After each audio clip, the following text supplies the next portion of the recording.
9. Las veladas de la vaquería. Ya era tiempo de proceder a la vaquería general de entrada de aguas. La costumbre, creada por falta de límites cercados y consagrada por las leyes del llano, establece que los hatos colindantes trabajasen la hacienda en comunidad 1 o 2 veces al año. Consisten estas faenas en una batida de toda la región para recoger los rebaños esparcidos por ella y proceder a la hierra de orejanos, y se van haciendo por turno en las distintas fincas, bajo la dirección de un jefe de vaquerías, que se elige previamente en una asamblea compuesta por las distintas agrupaciones de vaqueros. Duran varios días consecutivos y constituyen verdaderos torneos de llanerías, pues cada hato se esmera en enviar a aquel donde se haga la batida sus peones más diestros, y ellos llevan sus bestias más vaqueras, ostentando sus mejores aperos y se esfuerzan en lucir todas sus habilidades de centauros. Empezaban a menudear los gallos cuando comenzó en Altamira el bullicio de los preparativos.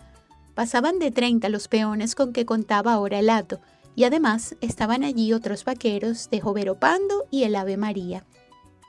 Ensillaban deprisa, pues había que caerle al ganado en sus dormideros antes que empezara a disgregarse, y entre tanto se reclamaba a gritos los trebejos que no encontraban a mano. «Mi mandador, ¿dónde está que no lo encuentro? Vaya soltándole al que lo tenga porque es muy conocido. Tiene una hachuela en la punta, y si se la pican lo conozco por el cortado». «Yo del cafecito», voceaba Pajarote. «Ya el día viene rompiendo por la punta y nosotros todavía dando vueltas por aquí». Y a su caballo mientras le apretaba la cincha. «Vamos a ver, Castaño Lucero, cómo te portas hoy. Mi soga está más tiesa que pelo de negro, pero no la engraso porque la nariz de un salenco viejo que vamos a pie entre los dos en cuanto rompe el levante, me la va a dejar suavecita que ni pelo es blanco». «Apuren, muchachos», reclamaba Antonio. «A los que tengan los caballos chucutos, crinejen de una vez, porque vamos a alegar picando». «Chacá el cafecito, señora Casilda», decían acudiendo a la cocina los que ya habían ensillado. Un fuego alegre, de leñas resinosas, chisporroteaba en el fogón entre las negras topias que sostenían la olla. Cantaba dentro de ésta el hervor de una aromática infusión, y en las manos de Casilda no descansaba la pichagua con que la trasegaba al colador de bayeta, pendiente del techo por un alambre, mientras las otras mujeres se ocupaban de enjuagar los pocillos y en llenarlos y ofrecérselos a los peones impacientes, y durante un rato reinó en la cocina la animación de las frases maliciosas, de los requiebros crudos y picantes de los hombres, de las risas y réplicas de las mujeres. Bebido el café, después de lo cual no caería en los estómagos de aquellos hombres hasta la comida de la tarde al regreso al hato, sino el cacho de agua turbia y la amarga saliva de la mascada de tabaco, partió el escuadrón de vaqueros, con Santos Luzardo a la cabeza, alegres, excitados por las perspectivas de la jornada apasionante, cruzándose chistes y reticencias maliciosas, recordándose mutuamente percances de anteriores vaquerías donde arriesgaron la vida entre las astas de un toro o estuvieron a punto de morir despanzurrados bajo el caballo, estimulándose unos a otros con hazañosos desafíos. «Vamos a ver quién se pega conmigo», decía Pajarote. «Echo la apuesta de aspiar 20 bichos yo solo y las gandumbas serán la prueba». Recia fue la brega y duró hasta el mediodía. Los lazos no descansaban en las manos de los vaqueros. Muchos caballos quedaron muertos y los que no sucumbieron apenas podían sostenerse sobre sus remos calambreados. Pero ya el rodeo estaba parado y quieto, porque también las reses estaban despeadas de tanto corretear. Solo los hombres estaban enteros todavía, derechos sobre las bestias jadeantes, insensibles al hambre y a la sed, roncos de gritar, pero aún cantando, alegres, las tonadas que apaciguaban el rebaño. Promediaba la tarde cuando Antonio dio orden de que se procediera a la parte. María Nieves penetró en el rodeo gritando a los novillos madrineros, y estos, que ya conocían la voz del cabrestero, y estaban acostumbrados a la operación, salieron del rebaño a detenerse en el sitio donde se formaría la madrina del hato, que era el primer lote que se separaba. Y como si nada hubiera sido aquella recia brega del levante, todavía en la parte dio ocasión para lucir habilidades llaneras, coleando y tumbando los toros entre madrina y madrina. Luego se procedió a apartar las reses de El Miedo y del hato de Joveropando, formando así las madrinas llamadas de los vaqueros. Finalmente, como aparecieran algunos novillos y vacas paridas, marcados con el hierro del hato de la Amareña, que no habían tomado parte en la vaquería por estar situado a gran distancia de Altamira, Balbino Paiva comenzó a apartarlos.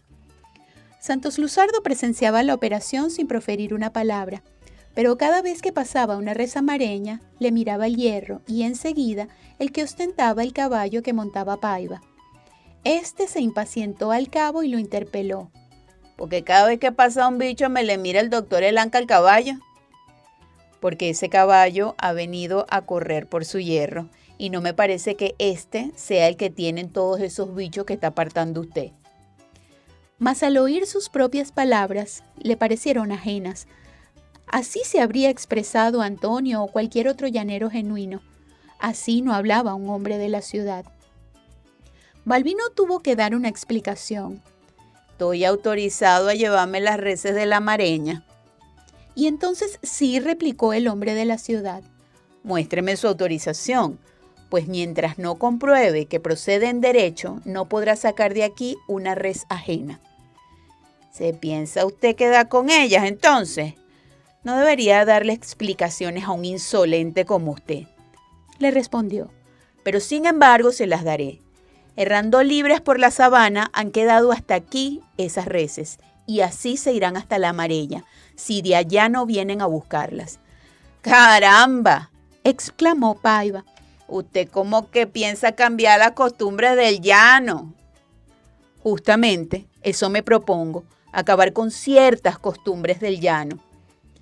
Y Balbino Paiva tuvo que conformarse a que Santos, después de haberle quitado el negocio que pensaba hacer con las reses altamireñas, no lo dejara ahora llevarse a aquellas otras, que no eran muchas, pero algo le habrían producido una vez cachapeados los hierros como él sabía hacerlo.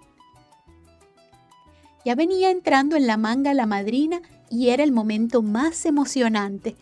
El animalaje bravío se arremolinaba dentro de las palizadas, que se iban estrechando en embudo hasta caer en la puerta de la majada, acosado por los caballos que compartían el ardor del jinete en el dominio de la res, y entre la polvareda que levantaban los cascos y las pezuñas, y por encima del estruendo del chocador de los cuernos, de los balidos de los mautes, de los bramidos de los padrotes, del piafar y de las repechadas pujantes de las bestias, se alzaba la gritería ensordecedora de los vaqueros. Atropellaban de cerca, empujando el ganado renuente a entrar en el corral, metiéndole el anca de los caballos, sin darle espacio para las arremetidas, sosteniendo el empuje de las revueltas, lanzando el grito en el esfuerzo del chaparrazo. ¡Heyo! Terminó el encierro, corriéndose los tranqueros del corral, quedándose los vigilantes entonando sus coplas, y los demás se dirigieron a las casas a desencillar y bañar sus caballos. «Te portaste, Castaño Lucero», díjole al suyo Pajarote, palmeándole el pescuezo. «Por tu banda no pasó ni un bicho que no se llevara su merecido. Y eso que esta mañana te llamaron matalón los envidiosos del miedo. Yo lo que siento es no haber podido descubrir quién fue el que lo dijo para cobrárselo en tu nombre». La vuelta del trabajo animaba el patio de los Canelles. Al atardecer llegaban los vaqueros en grupos bulliciosos, empezaban a decirse algo entre sí y terminaban cantándolo en coplas, pues para cada cosa que se necesite decir, hay en el llano una copla que ya lo tiene dicho y lo expresa mejor, porque la vida es simple y desprovista de novedades, y porque los espíritus son propensos a las formas pintorescas de la imaginación. Después de bañar los caballos y acomodarlos donde hubiera buen pasto, volvían al patio, donde ya estaba prendido el fogón y la ternera en los asadores, exhalando su apetitoso olor. En la cocina se proveían de un poco de ají de leche, unos topochos y unas yucas sancochadas, y con esto y con la carne asada, de pie o acuclillados en torno al fogón, saciaban el hambre de sus estómagos sobrios, después de no haber probado durante todo el día sino la taza de café de la madrugada. Y entre un bocado y otro, episodios de la faena, malicias y fanfarronadas, el dicho hiriente de la broma cordial y la respuesta pronta y aguda, el pasaje de la pintoresca vida del vaquero y del encaminador, del hombre de los rudos trabajos y las marchas pacientes, con la copla en los labios. Luego, mientras allá en torno a los corrales rondan por turnos los veladores, cantando y silbando continuamente porque todavía el ganado está inquieto, venteando la sabana libre, y un barajuste repentino puede llevarse las palizadas, aquí, bajo los canelles, la otra velada bulliciosa, el cuatro y las maracas, el corrido y la décima, la poesía naciendo. Generalmente son Pajarote y María Nieves, este con el cuatro, aquel con las maracas, quienes improvisan alternativamente. Cuando Cristo vino al mundo fue en un caballo alazano. Iba perdiendo la vida por coger un orejano. Cuando Cristo vino al mundo fue por el mes de agosto. ¿Cómo se pondría ese Cristo de manirito y jojoto? Y así, cada cual apoyándose en un verso del otro y en cada copla la llanura, la musa ingenua y chispeante del hombre, en contacto con la naturaleza, saltaba en la agilidad de las réplicas, de lo tierno a lo picaresco, de lo risueño a lo trágico, sin pausas ni titubeos mientras hubiera cuerdas en el cuatro y capacho en las maracas, pues si el ingenio se agotaba y no venía pronto la ocurrencia, para salir del apuro se echaba a mano de Florentino. Florentino, el araucano, el gran cantador llanero que todo lo dijo en coplas y a quien ni el mismo diablo pudo ganarle la apuesta de a cuál improvisaba más, que una noche vino a hacerle disfrazado de cristiano, porque aquel, cuando ya no le alcanzaba la voz, sobrándole todavía el ingenio y faltando poco para que los gallos comenzasen a menudear, le nombró en una copla las 3 divinas personas y lo hizo volverse a sus infiernos de cabeza con maracas y todo. Y los cuentos de Pajarote. Candela fea la que vi una noche navegando por el Meta.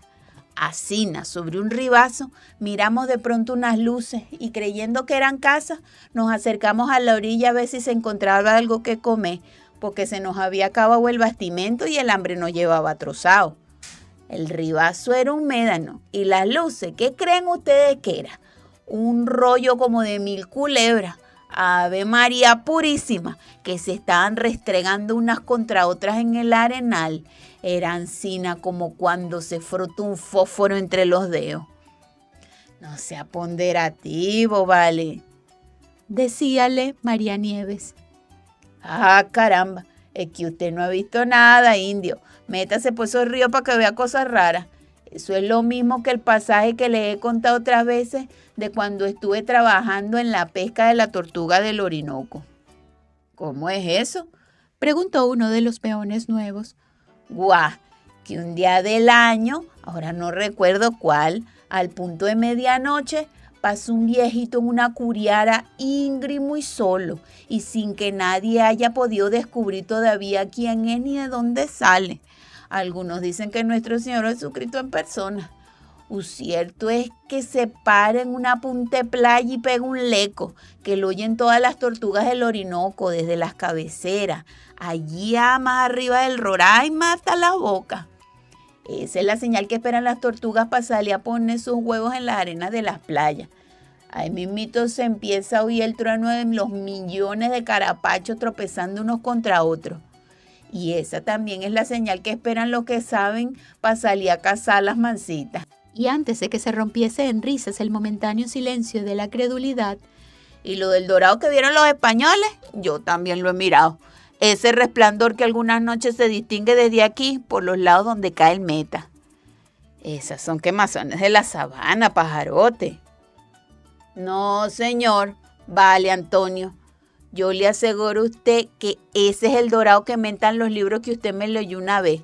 Sobre el Meta se ve clarito y grande, como una ciudad de oro. Este Pajarote lo ha mirado todo, comenta uno, y los demás sueltan la risa. ¿Cómo fue, vale, que usted se salvó de que lo fusilaran? Pregunta María Nieves. Ese es bueno, exclaman los que conocen el cacho. Échalo, pajarote, que aquí hay muchos que no te lo han oído. Pues que habíamos caído en manos de los revolucionarios del gobierno y como nosotros les habíamos dado mucho que hacer en donde quiera que nos lo tropezábamos. Y Pajarote carga la fama. A mí me habían colgado las mías y las ajenas y ya estaban resueltos a que me iban a fusilar. Eso fue cerca de las Bocas del Apure y yo estaba en el río de monte a monte. La gente que Roe cargaba preso se llegó hasta la orilla para que bebieran las bestias. Todos íbamos cubiertos de barro hasta las narices y al capitán de la compañía le dieron ganas de bañarse, pero en la orillita, porque no era bueno de agua. Se me ocurrió mi idea y dije, de modo que él me escuchara. Capitán, para tener brío.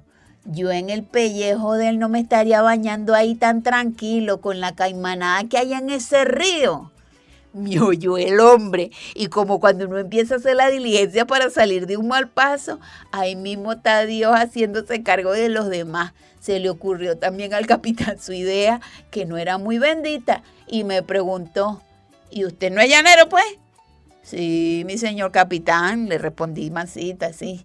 Llanero soy, pero de a caballo, que no es la misma cosa. A mí búsqueme usted en la tierra, pero en el agua no me encontrará nunca ni en la orillita. Me lo creyó el hombre, porque estaba de Dios que así sucediera. Y para divertirse conmigo, o para no tener que pasar el mal rato de fusilar, me mandó que me quitaran el cabo de soga con que me tenían amarrado y me echaron al agua para que me bañara diciendo, acérquese amigo, para que se lave las patas, no vaya mañana a ensuciar el cielo cuando San Pedro lo mande a pasar para adelante. Los soldados echaron a reírse y yo me dije, te salvaste, pajarote. Y seguí haciendo mi papel. No, capitán, por vía suyita. Yo prefiero que me fusilen si esa es mi suerte, antes de morir comido por un caimán. Pero él le gritó a los soldados, echen al agua ese cobarde. Y que me suban para el río para que me ahogaran. Eso fue del lado de allá en el Apure. Hice como si me hubiera ido de cabeza. Pajarote deja en suspenso el cuento y uno del auditorio reclama. ¿Qué hubo pues, vale? ¿Va a dejar el cacho sin punta? Pero no me está viendo del lado de acá. Vine a sacar la cabeza en la otra orilla y les grité. No dejen de hacerme pasar un susto como este otro día. Me hicieron yo que sé cuántos tiros. Pero ¿quién alcanza a Pajarote cuando es hora de decir pata pa' que te quiero? ¿Y tú? ¿Por qué estabas alzado? Pregunta Carmelito. Por descansar en la brega con la cimarronera, porque ya las totumas estaban llenas de tanta paz que había habido y era hora de repartir los centavos. Las totumas, es decir, la hucha del llanero. A propósito de la guerra y de la distribución de la riqueza, Pajarote tenía ideas muy llaneras.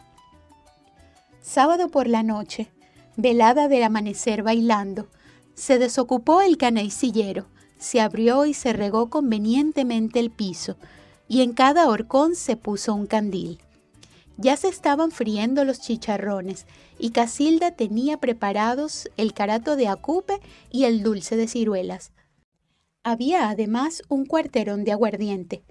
Ya había llegado Ramón Nolasco, el de las piñas, que era el mejor arpista de todo el cajón del Arauca. De maraquero y cantador se trajo al tuerto Ambrosio, que después de Florentino era el improvisador más competente que por allí se conocía. Llegaron las alegres cabalgatas de muchachas del Paso del Algarrobo, del Ave María y de Joveropando. Los bancos, colocados al hilo de la orgonadura del espacioso caney, no dieron abasto para el mujerío. Marisela hace los honores de la casa, va y viene de aquí para allá. Todas tienen algo que decirle y todas se lo dicen al oído. Ella se sonroja, suelta la risa y replica, ¿pero de dónde sacan ustedes eso? Y de grupo en grupo va recogiendo bromas y lisonjas. ¿De veras? Insiste Genoveva. Nada. Y ahora menos que nunca. En estos días se ha puesto muy antipático. No puedo creértelo, con lo bonita que está. Ya te contaré. Ya el arpista está afinando y el tuerto Ambrosio le ha dado 2 o 3 sacudidas a las maracas. «Oiga, compañero», exclama Pajarote, «ese hombre es una novedad con los capachos». «¿Y qué me dice del arpa? ¿Escucha cómo cantan esas primas?». Ramón Nolasco le hace una seña al maraquero. Este tose para aclararse el pecho, escupe por el colmillo y... «Ahí va el son de la chipola», anuncia, y rompe a cantar a tiempo que los hombres se precipitan a los bancos a sacar parejas. «Chipolita, dame el seno, que yo me quiero encenar. Antes que otro se acomode, yo me quiero acomodar». Y comienza el joropo, con un paso animado que hace revolar las faldas de las mujeres. Solo Marisela se ha quedado sentada. Santos, que era el único que podía sacarla, porque a tanto no se atrevían los peones, ni se le ha acercado siquiera. Él tampoco baila. Cantan las primas entre el ronco gemido de los bordones, y las obscuras manos del arpista al recorrer las cuerdas son como 2 negras arañas que tejen persiguiéndose. Poco a poco el golpe se va asentando en una cadencia melancólica de música voluptuosa. Los bailadores no se mueven de un palmo de tierra, marcando el compás con la cintura. El chischar de las maracas milagrosas tiene pausas de angustia y una y otra vez el cantador insiste. «Si el Santo Padre supiera la revuelta de Chipola, se quitaría el balandrán, dejaría la iglesia sola». Es el anuncio de la revuelta que ya está preparando el arpista. Por fin, los dedos virtuosos saltan de las primas a los bordones y de estos a aquellas. Los bailadores lanzan un grito de placer satisfecho y el joropo vuelve al movimiento primitivo. La tierra retumba bajo el escobillado frenético y las parejas, sueltas en las figuras, se persiguen por entre la confusión. Se lanzan de nuevo y otra vez revuelven las faldas en los giros finales del golpe. Las mujeres a los bancos y los hombres al cuarterón de aguardiente. La bebida aumenta la animación y Pajarote pide: «El son del samuro, Ramón Nolasco». «Ya va a ver cosa buena, doctor. Señora Casilda, ¿dónde está la señora Casilda? Ven acá. Hágase la muerta para que la concurrencia vea cómo este samuro le come los plazos». Era el son del samuro, uno de los muchos que llevan nombres de animales, un baile con pantomima que se toca cuando hay algún gracioso que quiere hacer de hazmerreír. Consiste la pantomima en imitar, al compás de la música, los grotescos movimientos que hace el samuro antes de lanzarse al festín que le depara la res muerta en la sabana. Pajarote tenía fama de ser el mejor bailador de samuros de todos aquellos contornos, y en efecto lo ayudaba mucho lo canilludo y desgalichado que era. En cuanto a Casilda, que en la pantomima hacía el papel de muerto, era la única pareja que para ello podía prestarse, siempre dispuesta a secundar las humoradas de Pajarote. No había baile donde ellos estuvieran y no se tocara aquel golpe. Les despejaron el caney y el arpista rompió el son. «Samuros de la Barrosa del Alcornocal de abajo. Ahora verán, señores, al diablo pasar trabajo. Samuro de la Barrosa del Alcornocal del Frío. Albricias pido, señores, que ya Florentino es mío». Eran las coplas del legendario desafío entre el diablo y el famoso cantador araucano. Plantada en el centro del caney, rígido el cuerpo y cerrados los ojos, Casilda llevaba el compás con movimientos de los hombros, mientras Pajarote le bailaba en torno con grotescos movimientos de los brazos y grandes zancadas que imitaban el batir de las alas y los saltos recelosos del ave inmunda alrededor de la carroña. Los espectadores se desternillaban de la risa, pero Santos no se divertía y al cabo de un rato dijo: «Ay, basta, Pajarote, ya nos has hecho reír bastante». El arpista cambió de son y el baile continuó. Otra vez Marisela se había quedado sentada. Santos oía el cuento que le echaba a Antonio de cierta famosa ocurrencia de Pajarote, y éste se había acercado a ellos cuando de pronto irrumpió Marisela proponiéndole: «¿Quieres bailar conmigo, Pajarote?» «Muerto, ¿quieres misa?», exclamó el peón a manera de respuesta, pero enseguida a la mirada de Antonio agregó: «Eso me queda grande, niña Marisela». Baila, díjole Santos. baila con ella. Marisela se mordió los labios y Pajarote se la llevó entre los brazos, gritándole de paso al arpista. Aprecie ese Ramón Nolasco y sacuda bien los capachos. Tuerto Ambrosio, que de oro debieran ser. Aquí va Pajarote con la flor de Altamira, sin tenerse lo merecido. Abran campo, muchachos, abran campo.